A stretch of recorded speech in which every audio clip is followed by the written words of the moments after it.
Bienvenidos una vez más a Voces de la Cultura, este programa de entrevistas de la Fundación Ferrer Dalmau. Hoy estamos con una de las escritoras más prestigiosas yo suelo decir, de los años 20 del siglo XXI en nuestro país. Ella es Carina Sainz Borgo. Carina, bienvenida. Es un placer tenerte aquí. En mi caso es un placer desde muchas perspectivas, porque yo te admiro como lectora, te quiero muchísimo como amiga, eres compañera en ABC, entonces era inevitable traerte a Voces de la Cultura. Además, es que tu voz en la cultura es una voz muy potente, porque no solo cualitativamente, sino cuantitativamente. Y de eso quiero hablar con los oyentes y los que nos ven, ¿no? Porque esto al final es un programa audiovisual. Pero a estos potenciales lectores o a los lectores que ya tienes y que nos están viendo al otro lado de la pantalla, yo quiero que nos cuentes tus inicios en la literatura. ¿Cómo empezaste? ¿Cómo fue esa fiesta de llegar y tocar el santo, que es lo que... besar el santo, que es lo que todos queremos hacer, ¿no?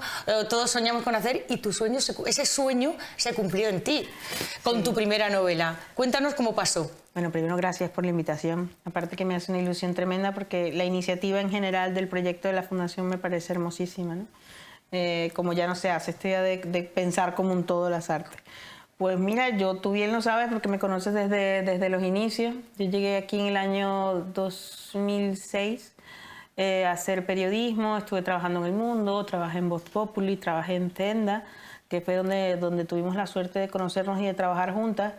Y claro, en todo ese tiempo yo venía de hacer periodismo, venía de estudiar periodismo, venía de Caracas, Venezuela, me implanto en España, trabajo aquí, pero siempre estuve trabajando o con la firme intención de desarrollar un trabajo narrativo, ¿no? Como novela.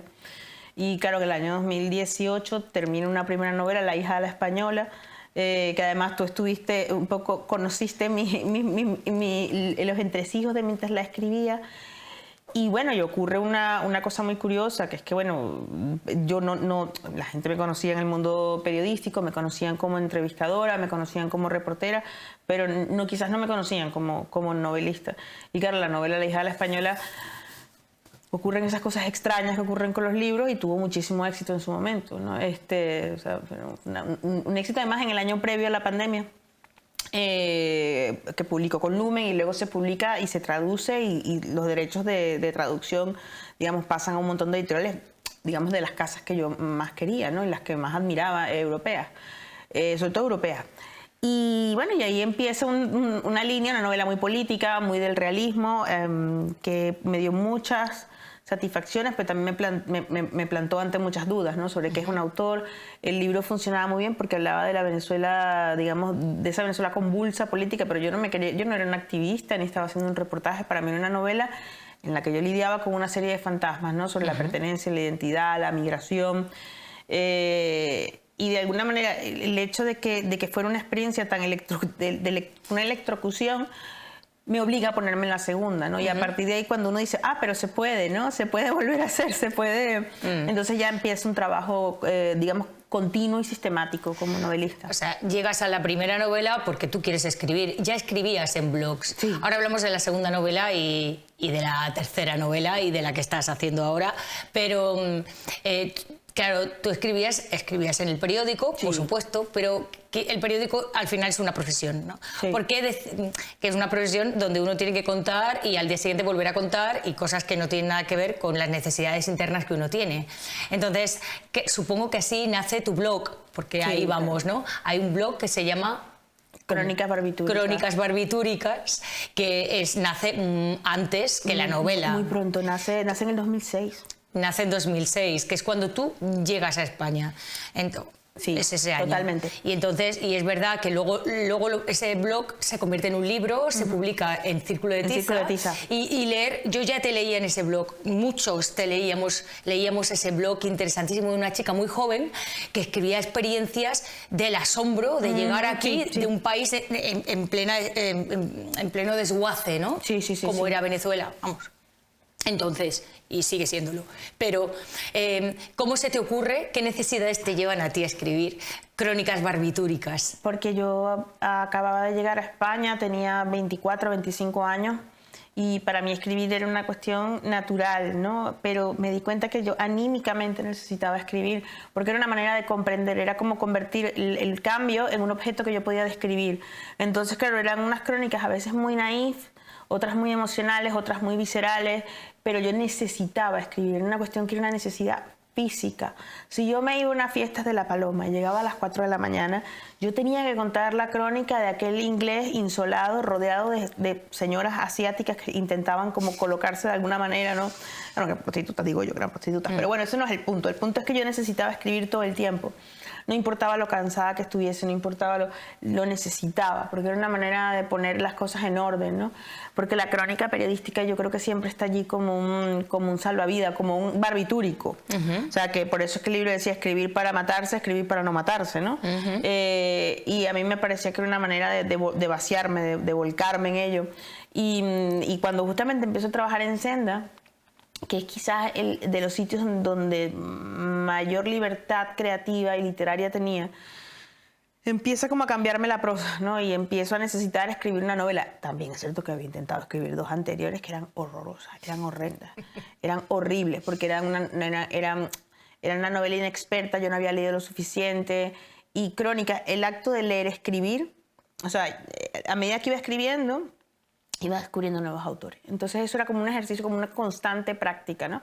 Y claro, de los 24 a los 38, una cosa es que cuando yo publico La hija de la española ha pasado mucho tiempo, bueno, ha pasado tiempo y he crecido, pero era básicamente por una operación, una necesidad vital, diría. Dice Jesús Nieto, un compañero nuestro en ABC y uno de los mejores cronistas, que uno aprende a escribir, que el dicho clásico, uno aprende a escribir escribiendo, no es del todo cierto, es uno aprende a escribir publicando. ¿Qué has aprendido tú de La hija de la española? Que uno tiene que escribir el libro que quiere escribir, no el libro que quiere escribir tu editor, no el libro que se está leyendo en la calle. Hay cosas que son importantes tener muy claras, ¿no? Que por supuesto que yo agradezco enormemente las circunstancias que hicieron que La hija de la española funcionara, pero yo sentí que de mí se estaba pidiendo que escribiera libros políticos, que denunciara los desmanes autoritarios, que lo hago, pero no soy activista. Y la verdad es que fue un año difícil esa promo porque se mezcló con un momento político muy convulso en Venezuela y yo terminaba siempre haciendo explicaciones políticas, ¿no? Y no estaba hablando de literatura. Y yo comprendí claramente que yo no volvía a pasar por ese aro. Igual que todo este tema del thriller, ¿no? Tienes que hacer un thriller, tienes que escribir el libro que tú consideres. Y quizás, probablemente eso implique decepcionar. Lo cual es una decisión, creo yo, que es muy personal. Yo respeto enormemente los autores que han decidido manejar una línea y complacer, pero está muy bien también cambiarse el paso, ¿no? O incluso trabajar de una forma en la que sea coherente tu propia voz. Y el momento en el que yo salí editorialmente estaba todo este tema del thriller femenino. Había una serie, siempre hay tendencias editoriales. Claro. Modas. Claro, las modas y las tendencias que además son muy legítimas, hay que vender libros. Pero yo no quería. O sea, yo no quería hacer una segunda hija de la española, yo no... De hecho, procuro nunca hacer ningún segundo libro de los que hago, ¿no? O sea, de lo que me pasó con el más reciente, con Schubert, con La isla del Dr. Schubert, que es un relato fantástico, prosa fantástica, que contradecía a los otros dos por completo. Ahí ¿no? vamos, porque, y siguiendo con las citas, no sé quién decía que el primer libro hay que olvidarlo enseguida, y más si tienes éxito, y pasar directamente a la segunda novela. Sí. Es volcarte en escribir la segunda novela, que es donde la gente te está esperando. Sí, Vamos claro. a ver esta chica que ha tenido tanto éxito, Claro. que ha escrito un libro que ha empatado, ¿no? Que ha escrito un libro que todo el mundo leemos, del que todo el mundo habla, que se vende en todo el mundo, porque fue traducido a ¿cuántos idiomas, Carina? 33. 33 idiomas, una primera novela de una chica joven absolutamente desconocida, ¿no? Entonces, de repente, es la segunda novela, ya tienes responsabilidad, estás en una gran editorial, todo el mundo te mira a ti a ver qué va a salir ahora, ¿no? Y escribes, y ahí vamos, una novela que no tenía nada que ver, aunque tienes un territorio muy definido. Sí, claro. Pero nada que ver, no era una novela política, no era una novela, era pues casi una road movie en territorio Carina, Salzburgo, ¿no? Ah, te refieres al tercer país, ¿verdad? Bueno, tú sabes que hubo dos personas que me dijeron cuando vamos a decir, se conoce todo lo de la hija de la española. Uno fue, bueno, Arturo Pérez Reverte, me dijo, esto es una carrera de fondo, tienes que ponerte a trabajar ya. Y el segundo fue Andrés Trapiello. Me dijo, tienes que irte escribiendo porque si no esto te va a paralizar. Y yo creo que fue la mejor decisión que pude tomar. También es verdad que tampoco lo decidí como tal porque yo me he puesto a trabajar en una segunda novela y claro, me encuentro una historia real de una mujer que entierra muertos en la frontera y es que digo, Dios, gracias Dios mío, porque fue justamente en el 2019, o sea, a mí eso me pilla en el 2020 y no me puedo mover a hacerla. Claro. Entonces, claro, el tercer país es una historia de una mujer que entierra muertos a cambio de por caridad, que me pareció una Antígona en un lugar fronterizo. Por supuesto, los que mueren en el camino son los migrantes venezolanos hacia Colombia, pero como ya yo estaba realmente escocida del tema de la hija de la española, lo que sí fue situarlo en el plano arquetipal, mítico, alegórico.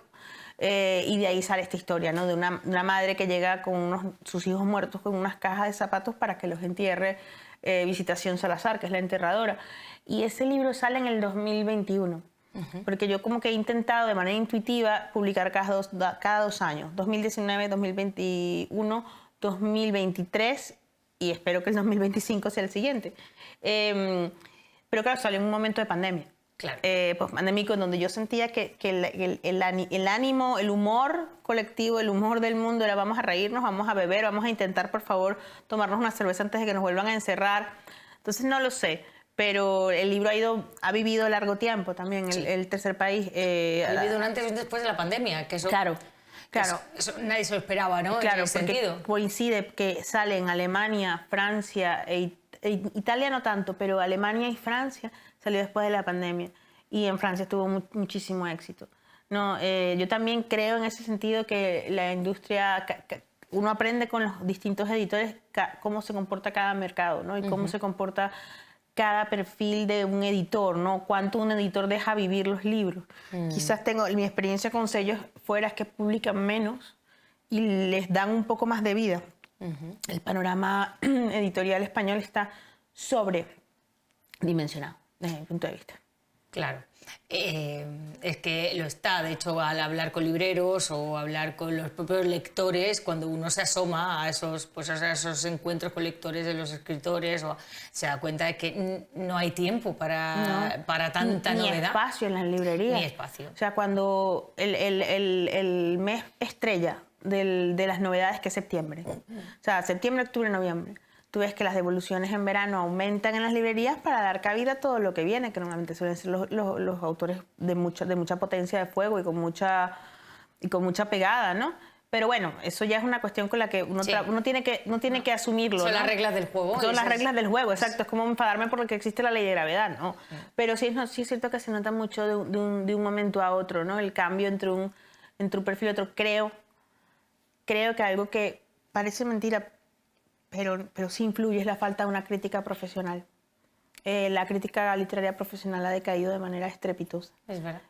Quedan muy pocos críticos es que no hay prescripciones profesionales. Creo que las grandes cabeceras de prescripción están más débiles y están más sometidas un poco como a fenómenos inducidos, ¿no? Muchas veces por discusiones políticas, por discusiones identitarias, de género. Entonces todo eso también, parece que estoy diciendo que la culpa la tiene el mundo, no, pero un libro se recibe de una manera o se lee con más atención según qué condiciones, ¿no? Claro. O según qué, por ejemplo, un ejemplo que me parece pertinente, Thomas Nevinson, de Javier Marías. Mucha gente lo veía como el díptico, ¿no? De Tuerta Isla. Hasta cierto punto sí puede ser, pero es que le está hablando un montón de cosas en ese libro. Está hablando de violencia, terrorismo, está hablando de una serie de temas que hoy vuelven a estar en la palestra porque están tratados de una manera intemporal o atemporal. Claro. Y yo tengo la sensación de que no se leyó con suficiente atención. Ese libro no se leyó con suficiente atención, por lo menos a Fernando Aramburu, Los Vencejos. Que mucha gente decía, no, bueno, el libro es largo, es excesivo. Como si hubiesen leído ese libro de verdad, vamos, cuelgan del palo mayor a Aramburu. Es un libro en el que se habla un montón de cosas, de suicidio, donde hay me recuerda un poco al mejor Philip Roth, que es problemático, ¿no? Desde el punto de vista del sexo. Entonces eso me da una idea de que se están publicando muchos libros probablemente en un circuito que no se leen entre ellos. Entonces eso también influye enormemente, porque no puedes estar sacando libros como churros. Claro que no. Y además, bueno, y también es verdad que cada mercado en cada país se comporta de una manera, como decías tú antes, ¿no? Siendo vecinos, formando parte de una unidad que intentamos que sea cada vez, que estemos cada vez más unida y que haya cada vez, digamos, más sentido entre unos países y otros de la Unión Europea. Sin embargo, en este tema y en otros muchos, pero en este tema en concreto es muy difícil, es muy difícil decir que vamos todos a la vez, que hay una unidad en el comportamiento de lectores, editores. No la hay. Los franceses, los alemanes, los españoles, los italianos. Ahora que estamos en una fundación privada que promueve la discusión cultural, hay cosas que habría que decir en el sentido de los nacionalismos son mucho más efectivos que cualquier otra política cultural nacional para llevar los vascos, los catalanes. Los vascos tienen una recuperación en general de su idioma, del euskera, de manera mucho más sistemática. España no tiene una política de traducción sistemática como la pueden llegar a tener otros países. Por ejemplo, Francia, que tiene una política de incentivo de la traducción. De hecho, España es el 6º país en traducción. O sea, después del italiano, del alemán, y es una lengua que hablan más de 800 millones de personas. Entonces, que alguien me explique a mí, honestamente, porque no lo entiendo, ¿para qué sirve el Instituto Cervantes? Entonces van y te dicen, pero es que el Instituto Cervantes no tiene, ese no es su papel. Ya, bueno, pero que debería, ¿no? Por supuesto que debería. La idea es, pues, asentar y desarrollar y dar a conocer el español en países de habla no española. Esa es la idea del Instituto Cervantes. Otra cosa es que se dediquen a, bueno, pues, por temas presupuestales o políticos. Claro, pero te aseguro que viene más desde el mundo privado, probablemente, la interacción o la reflexión literaria y la comunicación, que desde el punto de vista oficial. El Instituto Cervantes hace un papel pobre, mediocre, muy mediocre. Y te aseguro que por lo menos iniciativas como Valladolid en la lengua, que se empezó a hacer hace un año en Valladolid, era mucho más dinámico y mucho más heterogéneo que un montón de cosas. O por ejemplo la Feria del Libro. Yo no quiero ofender a mis amigos libreros, que ellos tienen que dedicarse a vender libros y echar el gremio adelante, pero es demasiado pedirle a un gremio de libreros que piense una programación tipo Frankfurt de editores, que es lo que deben hacer los editores. Entonces, yo sé que estamos aquí para hablar de literatura y yo encantada, pero aprovechando que es un formato de una fundación desde las cuales se proyectan y se piensan cosas, tengo la sensación de que las fundaciones privadas están siendo mucho más creativas que el Estado. Pues al final es un foro de libertad, porque el dinero, digamos el incentivo, el uso de los recursos privados, al final, pues si tienes un equipo, claro, si tienes un equipo de gente que quiere hacer cosas y tienes los recursos suficientes, pues esas cosas se hacen.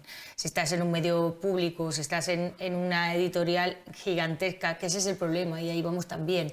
Porque las dos grandes editoriales de lengua española, que son los dos, que no son editoriales, son grupos. Claro, son grupos editoriales, que son Penguin Random House y Editorial Planeta. Pues es muy difícil, la movilidad de estos dos monstruos es muy compleja.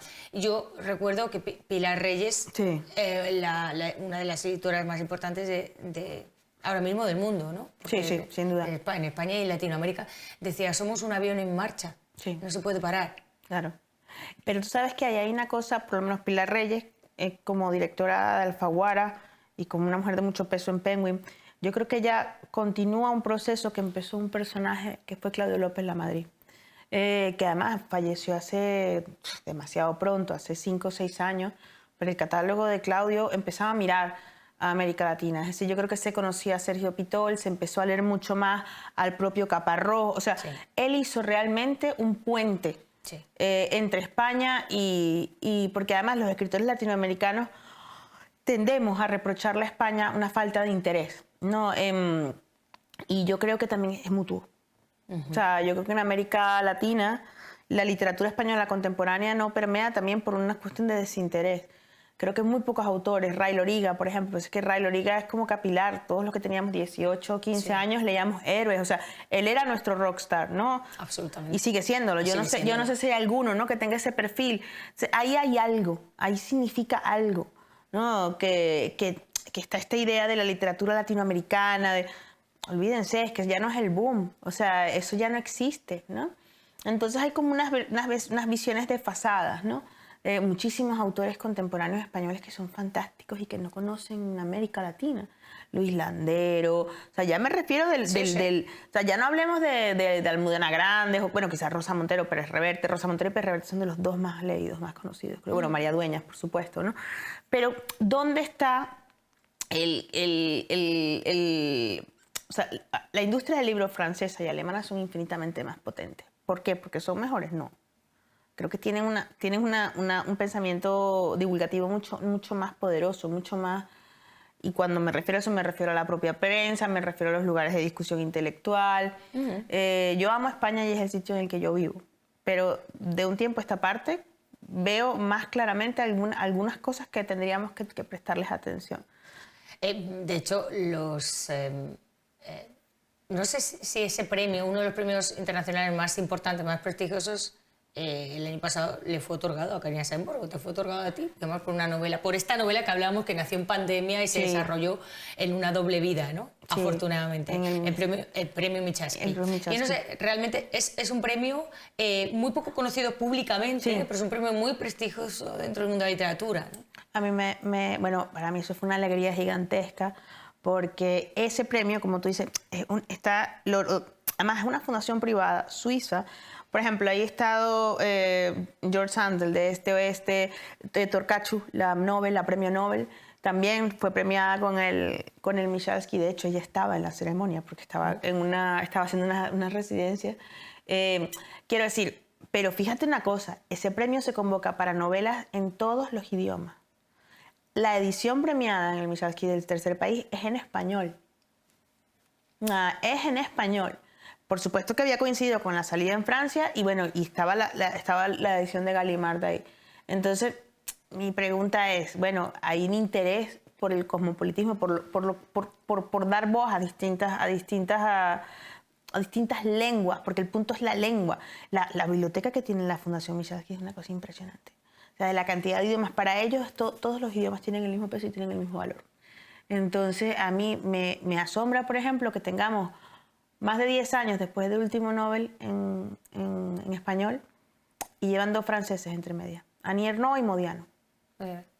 ¿Qué pasa? ¿Que no hay académicos españoles en Suecia? ¿Qué pasa? Se murió Javier Marías y nos quedamos sin Nobel. O sea, que alguien me explique honestamente en una discusión intelectual seria, sobre narrativa, ¿qué estamos haciendo? Yo ahí lo digo tanto como novelista como periodista que se dedica a esto. Creo que de los poquísimos... Calero, Jesús García Calero, el jefe de cultura de ABC, mi jefe. El mío. El nuestro, exactamente. Cuando el día del libro, bueno, cuando el premio Cervantes, él es el primero que se plantea, así, bueno, ¿y ahora en qué español se escribe? ¿Qué español hay? ¿Qué español es? ¿No? Que es una cosa que parece mentira, pero cabeceras como El País, que tenían la última palabra en decirle a la gente qué era lo global, qué era España, qué era América, pues ahora en la conversación se han borrado por completo y ahora primero se es mujer antes que hispanohablante, ¿no? Entonces, a mí eso me llama la atención. No es que yo sea una negacionista de la sororidad y del no se trata de eso, pero es que en las discusiones identitarias hemos sido tan imbéciles de comprar la mercancía a los anglosajones. Estamos hablando de negro, mujer y tal, y no estamos hablando del idioma, del inmenso patrimonio en común que tenemos. Es verdad. ¿Tú crees que en ese sentido, la Real Academia, que al final es el símbolo bueno, pues de alguna manera es el gran galeón de defensa, de ida y vuelta a América, ¿tú crees que está haciendo una labor? Es la única que está salvando los platos, la única. Y desde hace tiempo, además, la Academia como gran empresa ilustrada, que además que nace en un momento de ilustración de la historia de España, que además en un momento en el que me he dado cuenta que era un momento quizás donde España venía de una literatura potentísima, es decir, todo ese siglo de oro, Cervantes, Quevedo, Lope, y ellos nacen después de esto, ¿no? Y la evolución ilustrada de la institución a lo que finalmente la hacen 300 años después, que es una academia panhispánica. O sea, el español que maneja la academia está mucho más vivo y la concepción está mucho más viva que la que tiene Cervantes. Entonces Cervantes parece una agencia de viaje. Sí, aunque eso le haya acarreado muchos problemas y le sigue acarreando problemas pasa? a la Real Academia, ¿no? Pues es que la pasa? valentía al final... Lo que pasa es que la academia no...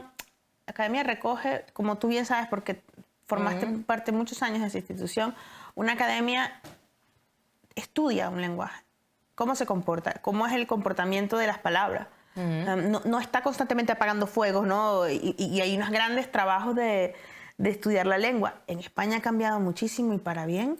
Por ejemplo, la traducción, o sea, la política de traducción, que no fueran traducciones tan pegadas a lo castizo. Y yo creo que ahí la RAE tiene un papel. Creo que el rejuvenecimiento de los académicos es de agradecer. Sí. O sea, hay académicos jóvenes muy interesantes. Que yo creo que es un proceso que viene, o sea, a raíz de la entrada de Pérez Reverte, de Javier Marías, o sea, va viendo, escritores, no claro, solo de escritores, filólogos. no solo filólogos, sino que el lenguaje que está en la calle, y a mí me parece que la academia es fundamental. Tanto es así que la gente todavía se sigue enfadando por el tema de trapacero, ¿no? Es decir, quiere decir que, o lo de la tilde, solo, o sea, el idioma es importante. Entonces, no entiendo por qué se deja eso de lado, ¿no? Y es importante en la escritura, en las novelas, en el periodismo, a lo que nos dedicamos, a lo que nos dedicamos nosotros. Y ahí quería yo llegar, porque tu tercera novela es un cambio radical, sobre todo en el lenguaje. Es una novela escrita con un lenguaje que existe, que está en los diccionarios, pues es un lenguaje que parece de ficción, que parece un lenguaje creado en un diccionario Carina español. Abisal. Entonces, ¿cómo se te ocurre esa novela? ¿Cómo se te ocurre ese cambio de registro tan brutal? ¿Y cómo es construir una novela con un lenguaje que todo el mundo entiende al leerlo, claro, pero que es casi poético, sí, en ese sentido? Ahí lo que hubo fue una decisión de supervivencia literaria, porque yo me estaba sentando a trabajar en la novela, la que estoy trabajando ahora, y me di cuenta que mis personajes hablaban exactamente igual que los del Tercer País. Que yo estaba haciendo exactamente una novela muy parecida cuando tenía que ser otra. Entonces dije, necesito leer, necesito palabras nuevas, necesito otra cosa, ¿no? Entonces coincidió con una serie de cosas, coincidió con mi cambio ABC, de Voz Populi a ABC, lo cual implicó un cambio en muchas otras cosas, implicó una experiencia, abrirme al mundo marino para un reportaje que hicimos en ABC con Arturo Pérez Reverte sobre literatura y el mar, pero también implicó que circunstancias personales me llevaron a Mallorca, ¿no? Que además me volví absolutamente enloquecí, ¿no? Con la idea de una isla, de los mapas. Tú misma recuerdas que cuando salió el Tenda de Daza, el sello, el Ixun Tracones, que me empecé a dar cuenta que había una literatura de mar, de aventura, que me permitía contar un libro de amor, porque realmente es un libro de amor, narra una historia personal, o sea, bueno, en clave mitológica, en clave chiste, pero es una historia de yo no puedo escribir algo que no tenga asidero en mi vida. Y realmente fue una historia de desamor tremenda, que qué mejor forma de contarla que como una guerra abisal. Pero claro, ya en ese proceso de escribir, leer, el lenguaje me fue cambiando, fue un laboratorio. Es verdad que parece muy distinto, es muy distinto porque es fantástico, porque ocurren cosas que aparentemente no son verosímiles, que no son literatura realista, pero era una manera de irme quitando pólvora de la lengua, ¿no? Y tierra de la lengua y empezar a asumir otras cosas, como un gimnasio, que yo creo que es el intermedio. O sea, muchas cosas de mi siguiente libro nacen de ahí, ¿no? Que es esa capacidad de jugar una y otra vez. Y yo creo que ahí está, como lo que decía Javier Marías, ¿no? Con el poema de Stevenson, no digan que rechacé ¿no? la tradición de quedarnos en casa jugando, ¿no? Y realmente era eso, era jugar con la página en blanco. Y porque yo creo que si no lees empiezas a volverte anémico. Y yo iba a hacer un refrito del Tercer País, no un refrito, iban a terminar hablando igual. Y yo tampoco quiero hacer eso, es decir, ¿no? Es verdad que el libro se publicó, fue una experiencia muy bonita porque estaba editado con libros, con ilustraciones, y bueno, y era otro registro. Eso no es para nada una novela, es un relato largo, Yo tiene un poema en prosa, como tú dices, pero la verdad es que buena parte de todo ese trabajo mitológico, arquetipal, que ya venía del tercer país, ahí carbura y termina eclosionando más adelante. Yo diría que explota, es que no es una eclosión, es una explosión. Es una explosión de lenguaje inventado, es un lenguaje complejísimo. Y de ahí tienes que volver otra vez a recoger las herramientas, a pensarlas y a estar donde estás ahora, que es, cuéntanos brevemente para terminar qué estás haciendo y cuál es tu proyecto literario. Estoy trabajando una novela en la que tengo trabajándola ya 2 años, que participa de la lógica de una saga familiar. Estoy contando la historia de una familia de mujeres en 2 velocidades, ¿no? Todo otra vez en el territorio alegórico, la locura es el elemento fundamental de la novela. Pero para poder construirla, otra vez pasé por un proceso de comprender, estudiar y no llegar de buenas a primeras a la saga familiar. Entonces fue releer las que ya conocía, descubrir otras. Tú bien sabes todo lo que me chupé de sagas familiares, los Forsyth, que quedé como... Y esta novela tiene ese elemento de gran novela de tapiz, ¿no? Pero con mis reglas, con las reglas KSB. Es decir, pasan cosas raras, cosas con una violencia distinta, yo estoy contenta con ella. Bueno, con cómo va surgiendo, pero es mucho más ambiciosa, tiene muchísimos más personajes. Es la primera novela en la que hay sexo. Y no para agredir a alguien. El doctor Schubert también había. Sí, no, pero el doctor Schubert era una erótica muy... Esto es sexo explícito, ¿no? Que a mí también me apetecía hacerlo. Y es más difícil tus novelas son muy violentas. Digamos que hay escenas de violencia que te resulta a ti más, eso ya lo hemos hablado alguna vez, pero ¿qué es más difícil de escribir para ti? Una buena escena, es decir, el afecto, la atracción, el sexo, entendiendo como sexo, o sea, en mis libros anteriores aparecían violaciones, cosas así, que es muy fácil recrearse en lo feo y en lo turbio y es muy difícil producir belleza sin que sea manida, tópica, cursi. Me parece muchísimo más difícil, ¿no? Además que el elemento es que aquí el sexo de este libro está completamente emparentado con la locura, que es el momento de desafuero total, es el Eros y el Tánatos todo el rato, ¿no? Porque me pasó hace poco el editor francés que dijo: las novelas de Karina son pura muerte. O sea, no hay deseo, no hay eros. Decía algo así como que mis libros eran como un animal, están contados desde el punto de vista de un animal que es perseguido por los perros, ¿no? Entonces me pareció una descripción tan desasosegante que dije, debería meterme en los problemas de lo vital, ¿no? Porque si no están es porque le estoy huyendo de alguna manera. Algo estoy espantando ahí, ¿no? Y bueno, yo creo que ya llegó el momento de meterme con eso y creo que tengo experiencia suficiente para hacerlo ya, y a lo mejor digo como lector, como el oficio. Sí. ¿Y cuándo podremos leer ese libro nuevo de Karina Sanz? Tenemos que leerlo en el 2025. Bueno, debemos. No nos queda nada. No te queda nada. No me agobio. Karina Sanz, es un placer tenerte aquí, es un placer tenerte. Muchísimas gracias. Gracias.